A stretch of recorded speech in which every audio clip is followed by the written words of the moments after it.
¿Qué más aparece aquí? En este dibujo aparece este núcleo.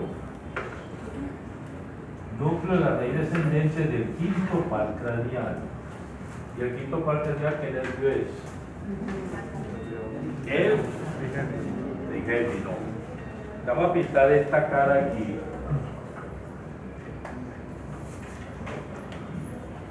Vamos a pintar aquí el nervio trigémino, que me da tres ramas, ¿cierto?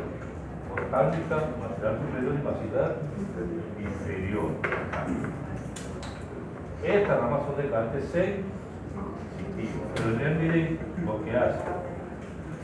Desciende hasta este núcleo, hasta aquí. Y ese núcleo se relaciona con quién?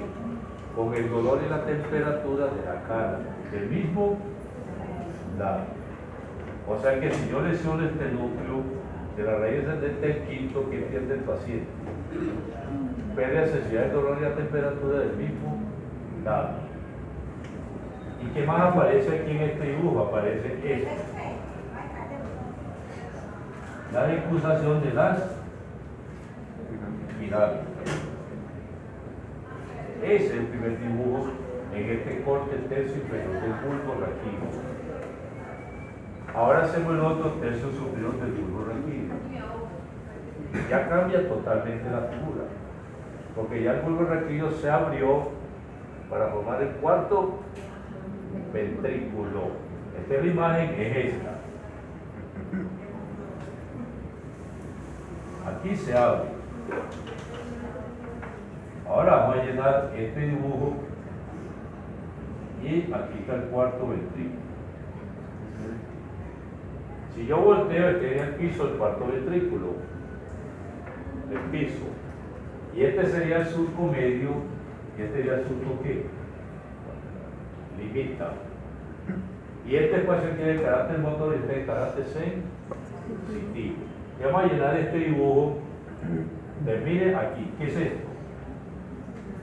Las pirámides. Hago aquí las pirámides. Si yo lesiono la pirámide aquí, ¿qué le pasa al paciente? Parálisis contralateral. ¿Qué es esto? Volcamiento lateral de las pirámides. Las olivas. Se pongo aquí los núcleos olivares. Núcleos olivares inferiores, que se relacionan con el cerebelo. Ahí. Pero vamos a centrar esto y lo ponemos más hacia acá para ponerlo aquí. ¿Qué sería esto que va ascendiendo ahí? El menisco medio.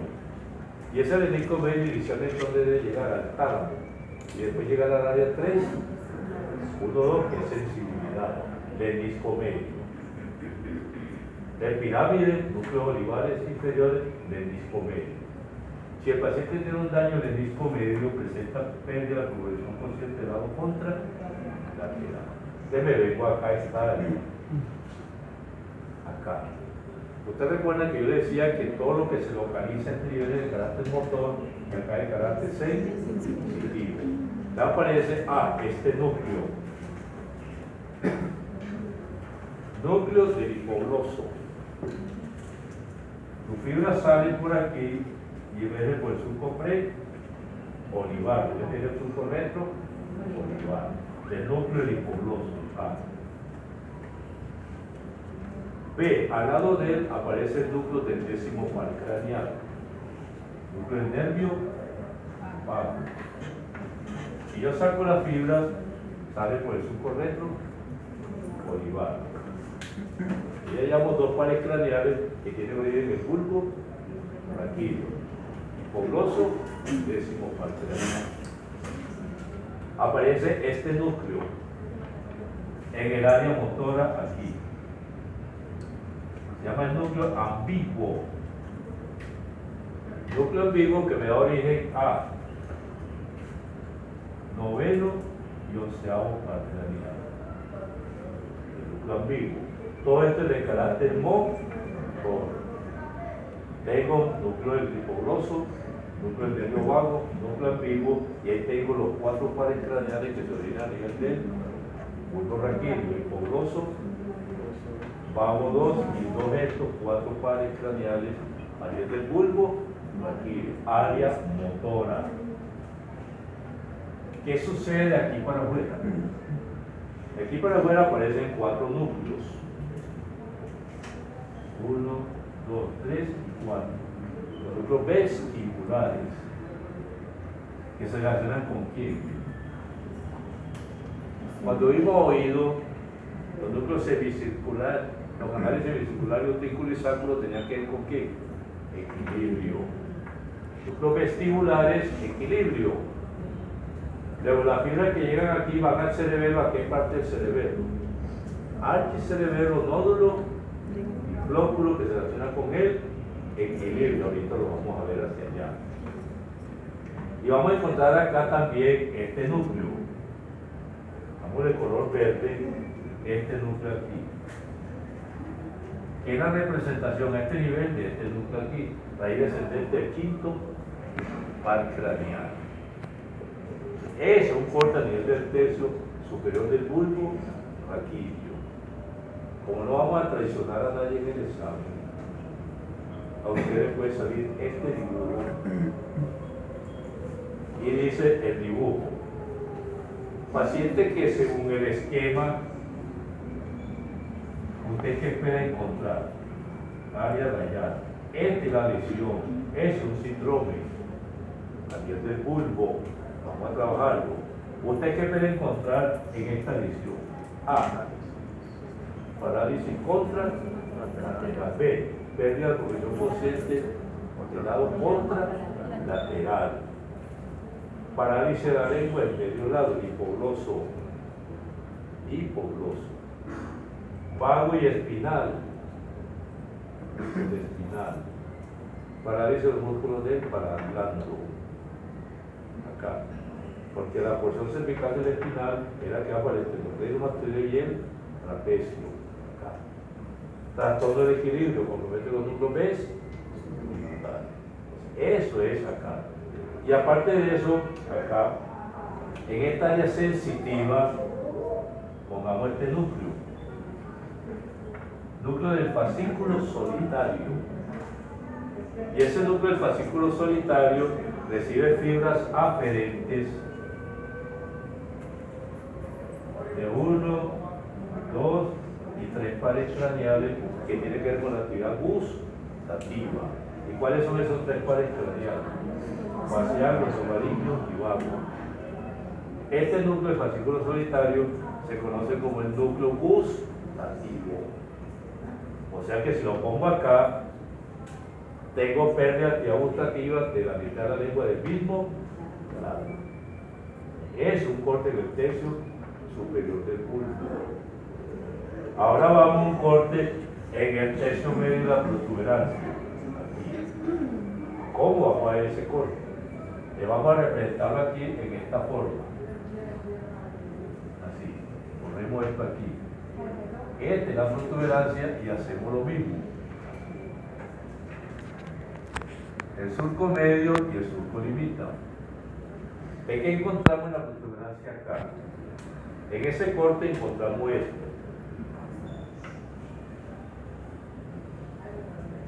Estas fibras que yo corto, mírenlas aquí, son estas que vienen aquí. ¿Qué fibras son? Yo hago el corte y estas fibras se ven así. Estas son fibras que córtico espinales, miren el debajo. Córtico espinales. Dorsal a esa fibra voy a encontrar yo unos núcleos. Los núcleos pónticos o los núcleos del puente. Estos núcleos del puente me van a permitir integrar el área 4 con el cerebelo a través de un fascículo que viene del área 4 y va para el cerebelo. ¿Qué nombre recibiría ese fascículo? Corticopóntico cerebeloso. Ahí. Encontramos dorsal a los núcleos del puente esto. ¿Qué es esto? A ver, ¿qué es? Se abrió. ¿Qué es esto? El disco medio. Encontramos el disco medio. Sigue presentándose pérdida de provisión consciente del lado contra, de ahí para arriba es contralateral. Ahora me vengo a la área posterior, donde vamos a encontrar este núcleo. Núcleo del sexto par craneal, motor ocular externo, motor, está en el área motora, así. Al ladito de él voy a encontrar el núcleo motor del quinto par craneal. Motor del quinto par craneal. Vamos a sacarlo por acá. ¿Qué se acuerdan del motor del quinto par craneal? ¿Qué se acuerdan de la anatomía? Va a inervar 8 músculos. 4 en la masticación, vientre anterior del digástrico, miloioideo, tensor del paladar y tensor del tímpano más entero, temporal y pterioideo. Ese núcleo es el motor del quinto. Para los músculos da más fijación. Acá. Me vengo a la línea media y pongo este núcleo aquí. Núcleo del séptimo par craneal. Nervio facial. Pero miren qué hace ese núcleo. Su fibra la tira hacia atrás y rodea el sexto par. Y esto lo habíamos llamado folículo facial, que contenía el núcleo del sexto y la rodilla del facial, el séptimo par craneal. ¿De cuántos núcleos llevo del quinto? Raíz descendente del quinto, dolor y temperatura. Motor del quinto, para el núcleo nada más. Seguimos ahora con el área sensitiva. Pongamos este núcleo sensitivo principal del quinto. Sensitivo principal. Y ese núcleo sensitivo principal tiene que ver con el tacto y la presión. Este es dolor y temperatura. Este con el tacto y la presión de la cara. Tacto, presión. Ese se llama núcleo sensitivo principal. O sea que ya el quinto lleva cuántos núcleos. 3. Raíz descendente del quinto, dolor y temperatura. Motor del quinto, para buscar más indicación. Sensitivo principal para la sensibilidad del tacto y presión de la cara. Acá. ¿Qué encontramos en esta área? Encontramos estos núcleos. Los núcleos cocleares. ¿Y esos núcleos cocleares se relacionan con quién? Con la audición. Cóclea o caracol, órgano de Corti. Vamos a poner el dibujo para orientarlo. Vamos a poner aquí un caracolcito. Y aquí ponemos el otro. El órgano de Corti ahí. Ese órgano de Corti tiene un ganglio periférico, el ganglio de Corti. Y manda sus fibras a estos núcleos. La pregunta es, si salen esos núcleos, ¿qué le pasa al paciente? Sordera del mismo lado. Sordera del mismo lado. Si salen esos núcleos.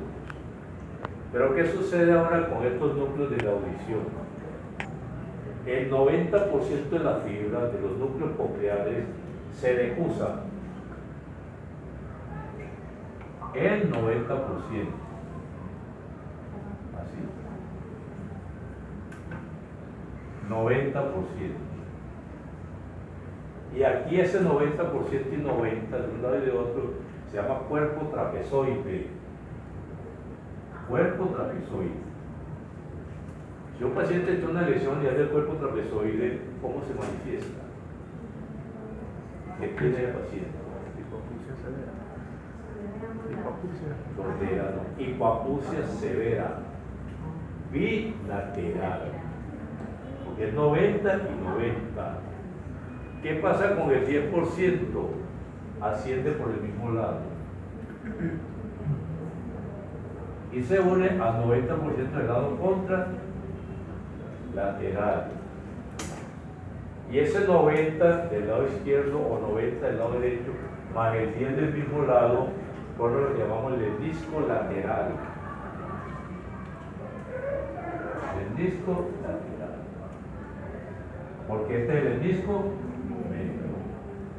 Viene la pregunta: si el paciente tiene un daño en el disco lateral, ¿qué presenta? Miren bien: hipoacusia severa contralateral, hipoacusia leve del mismo lado. ¿Y a dónde van a terminar esas fibras de la audición? ¿A dónde? Terminan aquí. ¿Qué era esto hace poquito? Los colículos cuadrigéminos y tienen que ver con la audición, porque los superiores tenían que ver con reflejos visuales. Ahí termina la vía auditiva, acá. Pero por ahora, porque de ahí sale para el tálamo. Y del tálamo al área 41 y 42 del lóbulo temporal. ¿Qué significa eso? Que cuando usted y yo, el sonido llega a los colículos cuadrigéminos, ya lo podemos percibir de forma rudimentaria, pero se percibe. Decirse que los colículos cuadrigéminos son órganos tonotópicos, o sea que ya podemos percibir los sonidos de forma rudimentaria. Se llaman órganos tonotópicos. Viene la pregunta 20. Si el paciente tiene un daño acá, Ingrid, ¿qué presenta ese paciente? Siempre van a estudiar el caso de aquí en adelante. Parálisis contralateral, pérdida del profesor consciente del lado contralateral. Aquí. Hipoacusia severa del lado contralateral y sordera del mismo lado. ¿De acuerdo? Aquí. Estrabismo convergente, porque se paraliza el resto externo que está en el bajo muscular externo. Acá, para eso es una masticación del mismo lado. Aquí, pérdida de sensibilidad del tacto y presión de la cara del mismo lado. Síndrome de Wallenberg, síndrome de Benedict. Pero yo no hablo de síndrome, sino de lesiones, así como van a encontrar el dibujo en el examen. Estos dibujos los pueden encontrar. Tercer corte. Cuarto corte, miren que eran 4 aquí. Tercio superior del mesencéfalo. ¿Qué vamos a encontrar en el tercio superior del mesencéfalo? El dibujo es este. Ahí. Ese es el dibujo. Esto anterior y esto posterior. Vamos a llenar. Colículos cuadrigéminos superiores. Pedúnculos cerebrales. Miren dónde está el corte. Pedúnculos cerebrales. Y este espacio. La fosa interpeduncular, que sería esto aquí. Y ahí en ese corte vamos a encontrar el acueducto de Silvio. Acueducto de Silvio. Ya ahí no tengo ni surco medio ni surco limita. Ya se dispersó todo porque ya va llegando al tálamo.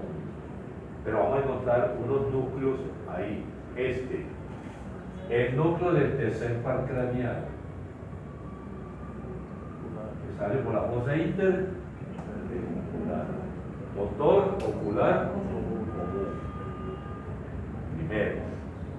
Ahí al ladito de él hay un núcleo muy importante que lo vamos a ver después, aquí, el núcleo de Edinger-Westphal. Edinger-Westphal. De carácter parasimpático. Y ese núcleo es responsable cuando ustedes iluminan la pupila de contraer la pupila. Pues recuerden que el parasimpático le da la pupila, contrae miosis y el simpático dilata. O sea que él es responsable de eso, de contraer, de hacer que se contraiga la pupila. O sea que la fibra parasimpática de ese núcleo viene con el tercer par craneal, capa del ojo. El núcleo de Edinger-Westphal. ¿Qué más aparece acá en este núcleo? En este grupo aparece este núcleo núcleo mesencefálico del quinto par. Mesencefálico del quinto par. Y ese núcleo mesencefálico del quinto par tiene que ver con la propiocepción de la cara. Propiocepción. Porque esto que viene aquí es propiocepción de aquí para acá. El hemisco medio es propiocepción de aquí para acá. Los músculos de la cara y la articulación de la cara también tienen propiocepción. Y esa está dada por el quinto par craneal. Se llama núcleo mesencefálico el quinto, que se relaciona con la propiocepción. Vamos a ponerlo aquí. ¿Qué otro núcleo aparece? Aparece esta belleza. Aquí. La sustancia nigra. ¿Qué se relaciona con la enfermedad de Parkinson? Sustancia nigra. Ahí. Dorsal de la sustancia negra aparecen estos núcleos que se tiñen de este color. ¿Núcleos qué?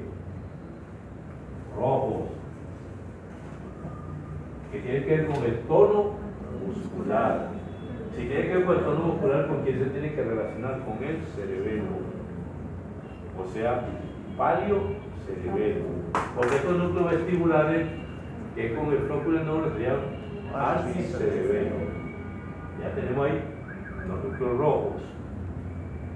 Aquí aparecen otros núcleos. El núcleo intersticial de Cajal. Intersticial de Cajal.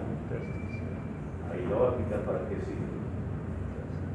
Y al ladito de él aparece otro núcleo bien hermoso que se llama el núcleo de Darchewig. Darchewig.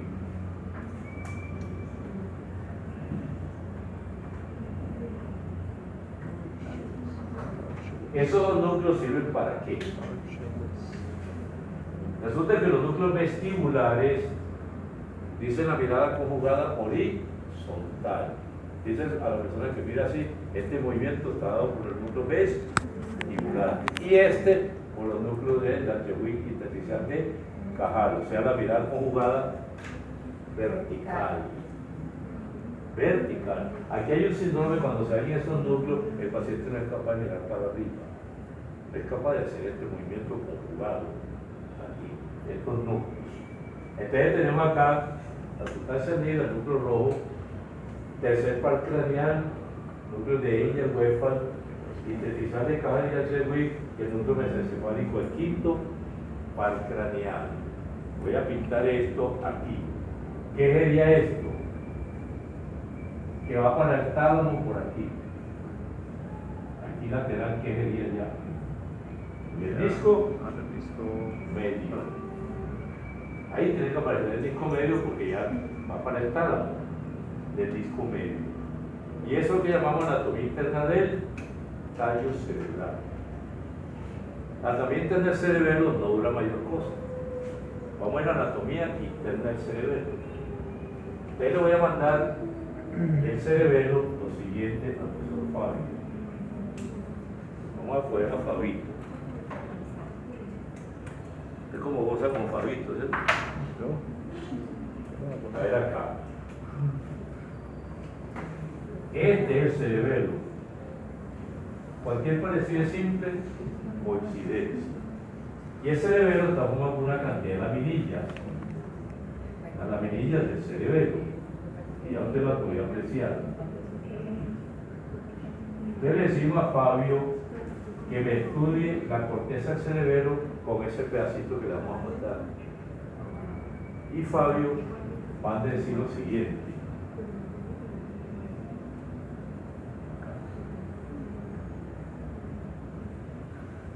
Él manda decir, la corteza cerebelosa se divide en tres capas. Tres capas. Una externa, una media y una interna. Y en esas tres capas vamos a encontrar 5 tipos de neuronas no más. No como el cerebro que tiene una cantidad de neuronas. ¿Y cuáles son las neuronas que vamos a encontrar en estas tres capas? Partimos la capa externa y encontramos la célula estrellada externa. El ASOM hace esto, recorre toda la capa de forma horizontal para unirse con quién. Bueno, otra neurona que aparece ahí en ese, que es esta neurona, que va formando unos canasticos, se llama la célula del canasto, ahí, la sinapsis. Segunda neurona en la capa externa. En la capa media aparece esta neurona, ahí, la célula de Purkinje, célula de Purkinje, que mire que salió de la corteza, no se quedó dentro de la corteza. En la capa interna aparece esta neurona. ¿Cuál sería esta? Si esta es estrellada, esta es estrellada interna. Y en esa misma capa interna aparece esta otra neurona que se llama la célula gránulo, cuyo ASOM hace lo siguiente, sube y se divide para hacer sinapsis con dos neuronas de Purkinje. Eso solamente para que tengan conocimiento los 5 tipos de neuronas que tiene la corteza cerebelosa. Cuando llega el estímulo, ellos procesan la información y tienen una vía eferente. La corteza cerebelosa tiene una vía eferente. ¿Cuál es? La célula de Purkinje, la única que sale. O sea que todo llega, se procesa y por esta vía manda la vía eferente. ¿A dónde? ¿A dónde la va a mandar? Yo me vengo acá nuevamente y decimos ahora núcleos del cerebelo. Núcleos. Aparecen estos núcleos aquí. Los núcleos fastigiales.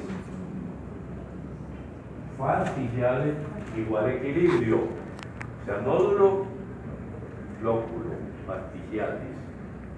Al lado de él aparecen estos núcleos, globoso y emboliforme. Igual tono muscular. Y al lado de ellos aparecen estos núcleos que tienen forma de una dentadura. Los núcleos dentados. Y esos núcleos dentados se relacionan con el neocerebelo. O sea, fastigiales, cerebelo. Globófilo emboliforme, arquicerebelo, cerebelo y neocerebelo. Entonces, ¿qué hace esta neurona?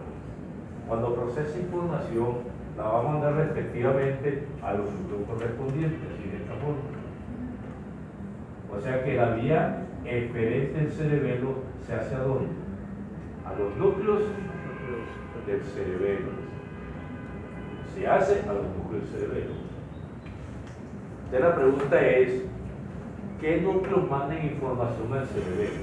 ¿Cuáles son las vías que van al cerebelo a través de los pedúnculos cerebrosos superior, medio e inferior? Entonces decimos las siguientes vías aferentes. De la médula espinal van a ir fibras al cerebelo. O sea, el fascículo espino cerebeloso. De los núcleos olivares van fibras al cerebelo, o sea, las fibras olivo cerebelosa. B. De los núcleos vestibulares van fibras al cerebelo, vestíbulo cerebelosa. De los núcleos del puente, a través de la corteza cerebral, van al cerebelo como fibra corticopóntico cerebelosa. De todos los núcleos del trigémino van fibras al cerebelo, trigémino cerebelosa. De los núcleos rojos va fibra al cerebelo, rubro cerebelosa. De la sustancia negra va al cerebelo, negro cerebelosa. O sea, todos estos núcleos dan aferencia y van a llegar acá. Si los núcleos vestibulares mandan la información al cerebelo, esta corteza, ¿quién se lo manda? Los núcleos faciales. Si estos núcleos que tienen que ver con el tono muscular manda información al cerebelo, la corteza la manda a los núcleos globosos y emboliforme. Y si la vía corticopóntico cerebelosa, que viene del área 4 al cerebelo, la corteza la manda a los núcleos dentados. ¿De acuerdo? Acá. Ahora viene el concepto de qué sucede si hay lesión en el cerebelo? ¿Qué sucede? El primer concepto A, se manifiesta en el mismo lado. A. B, la lesión del cerebro no produce parálisis. C, la lesión del cerebelo compromete en qué? Equilibrio, tono muscular y coordinación de actividad motora. ¿De acuerdo? De cómo se manifiesta la lesión del cerebelo. ¿Cómo se manifiesta? Cuando usted pierde el equilibrio, decíamos el primer día, usted abre las piernas para caminar. Se llama ataxia. Primer concepto. El segundo concepto es que usted le pide, el médico le pide que el paciente haga esto. La prueba dedo, nariz. Si tiene daño al cerebro no lo puede hacer porque no tiene la distancia. Eso se llama dismetría. Se le pide al paciente que articule y no es capaz de articular bien. Tiene una disartria. Pero puede hablar de forma muy fluida. No solamente con disartria, esa lentitud se llama dislalia. Disartria y dislalia. Ya tenemos dismetría, ataxia, disartria, dislalia. Si ese paciente que tiene el tono muscular alterado le da un objeto, empieza a temblar. Empieza a temblar. Se llama temblor intencional. Porque el temblor que se genera con la ataxia de Parkinson es temblor de reposo. El paciente con Parkinson, usted lo ve todo el día así, temblor de reposo. También el cerebelo no está temblando, pero usted le da un objeto y empieza a temblar. ¿Qué significa eso? Que el paciente de Parkinson se puede tomar la sopita, porque él coge la cuchara y no tiembla. El paciente con el cerebelo riega toda la sopa. Entonces pega la cuchara y empieza a temblar. Esas son las manifestaciones clínicas del cerebelo. Te vamos a poner un ejemplo práctico de por qué las lesiones del cerebelo son del mismo lado.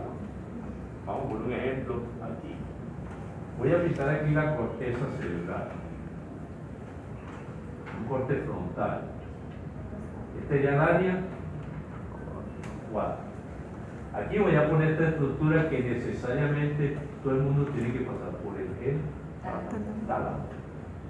¿De acuerdo? Te voy a hacer esta figura aquí. Eso se llama tallo cerebral. Y aquí vamos a pintar estos núcleos. ¿Núcleos qué? Los rojos. Aquí voy a pintar estos núcleos. ¿Ves? Tubulares. Y aquí voy a pintar el cerebelo.